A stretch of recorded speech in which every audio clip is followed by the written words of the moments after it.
Hello, folks. This is Doc from Doc and Dan. Sorry, Dan's not in this video. He's a bit tired from doing some yard work around the house today. But I want to talk to y'all briefly about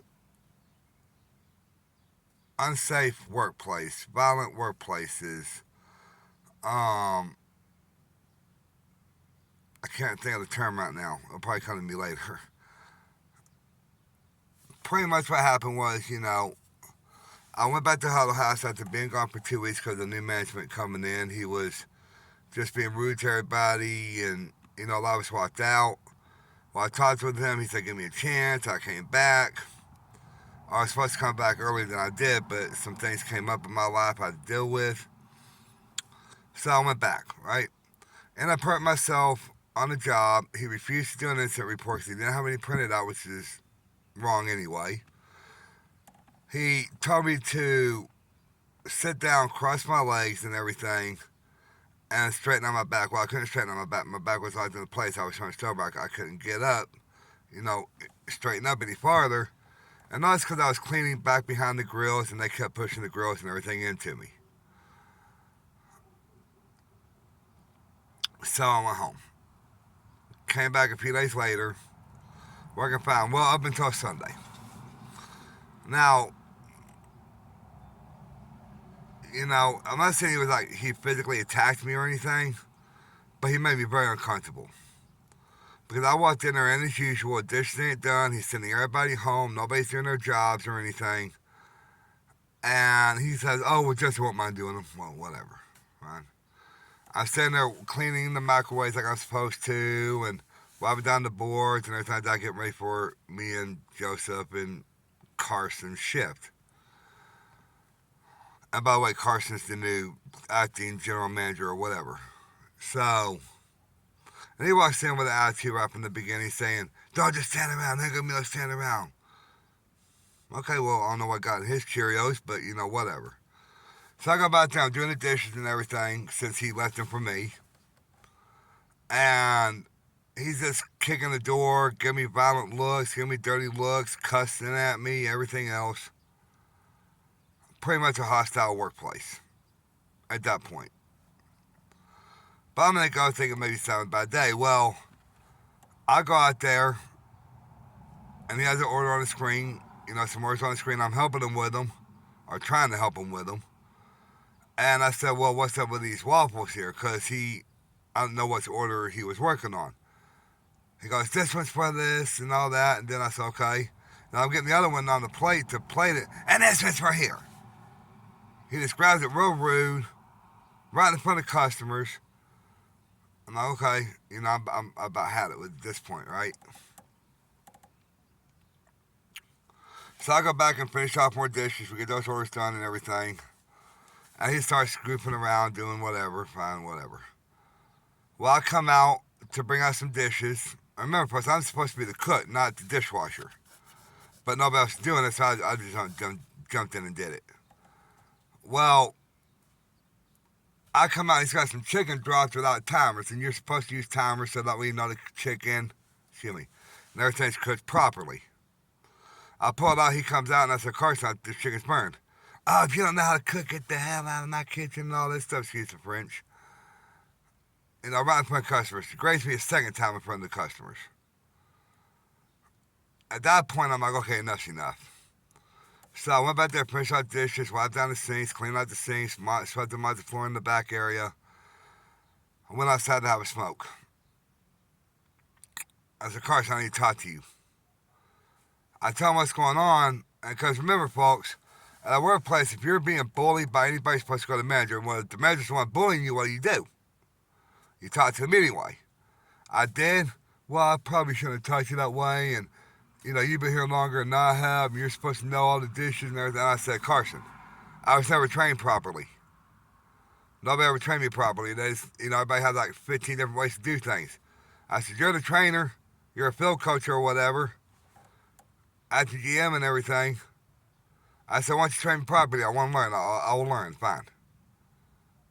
"Well, no, it's not my fault." Then that starts cussing me out again, everything like that. And at that point, I just walked off. I went inside, because I already had my jacket on and everything like that. Went inside and got my earbuds from the table. and I walked off. Well, tomorrow or yesterday, I called corporate, and they understood. They said, "No, you still have your job and everything and all this." Touched Carson that night and said, "That's not my job." Well, you walked off. It's not prudent for me to hire you back and all this. And I called corporate again today and tell them everything. Well, voluntary quit because I said, no, I didn't voluntarily quit. It's a hostile work environment, and according to y'all's own rules, no guidelines or whatever, I'd not to stay there and be treated like I was being treated. I say all this to let y'all know what's going on to say this. Don't ever let a boss or an employee or an owner or whatever treat you like Carson was treating me and everybody else up there. Yeah, a lot of us walked out and we all should have been technically fired at that point, but Carson had second chances, so I just want to give him a second chance, right? And this is my reward. I lose my job, I get ridiculed. Oh, we're going to investigate, we're going to this and that and everything. But they're not going to. They're going to side with Carson because he's got a lot of yes men and yes women up there that will swear he's a great guy and everything, but see, there's a problem with that too, folks. There's a real problem with it. He's got so many complaints from corporate. He's not sending out orders on time. He's messing up orders. And he says, we need to know how, and he says, I should learn how to cook and everything by now. Well, he's the one messing up orders too, sending out raw food, health violations. I bought some burgers the other day, right? I must, because we don't really do get a lot of burgers on overnights. So I got 2 patties, so I saw DH, so I'm thinking double house, so, 2 patties, right? He comes outside, flipped over one, and he takes the other one and just drops it right back down there with the raw meat. Mm-hmm. Don't have any gloves, ran out of gloves one day, and we had to wear small ones, and when they weren't fitting on him, he would just use his bare hands. Safety hazard, health hazard. No scrubby pads or anything like that to do dishes with. We had to use the pretty much sanitizing cloths, we use for sanitizer buckets to clean the dishes with. It's just a nasty, nasty place, folks. And yes, I went out my job because, me and Daniel trying to go on the road trying to save money for a vehicle and everything. But, folks, if you ever see any violations like that, don't be afraid to speak up. Okay? Don't be afraid to go to corporate. Don't be afraid of consequences. See, right now, I think what's happening with me. Sorry, folks, I got an itch here on my foot. Sorry. I think what's happening with me, folks, is he's using me as an example. Pretty much, well, if I get rid of Justin, this will teach all of y'all not to go to corporate above my head and all this stuff. I don't know if that's true or not. It's just a theory of thought, But I'm going to tell y'all something, too. If I find out it is retaliation, I'm going to go drop my shirt off later on tonight. And I'm going to talk with him. My next step is a lawsuit, folks, because hostile work environment, you cannot have any reprisals for walking out of a hostile work environment. You can't just go back and give them another chance if you so desire. That's what I did originally. But now, I pretty much lost my job because of Carson. And he's the problem, and they're not doing anything about it. People are drinking on the job. People are doing drugs on the job. People are, standing around, sitting on their phones half the time. And I'm out there working, and I'm the one that gets in trouble. No. Somebody told me a long time ago, folks, that don't be afraid to do the right thing, even if it costs you everything. Because I don't know, how many of y'all out there that watch this show are Christians or whatever. But, God will provide. I believe that. And I did the right thing for my own health, and, that's why I'm doing this video, so you all know what's going on. And this happens not just at Huddle House, but this happens at restaurants and everything all across the world.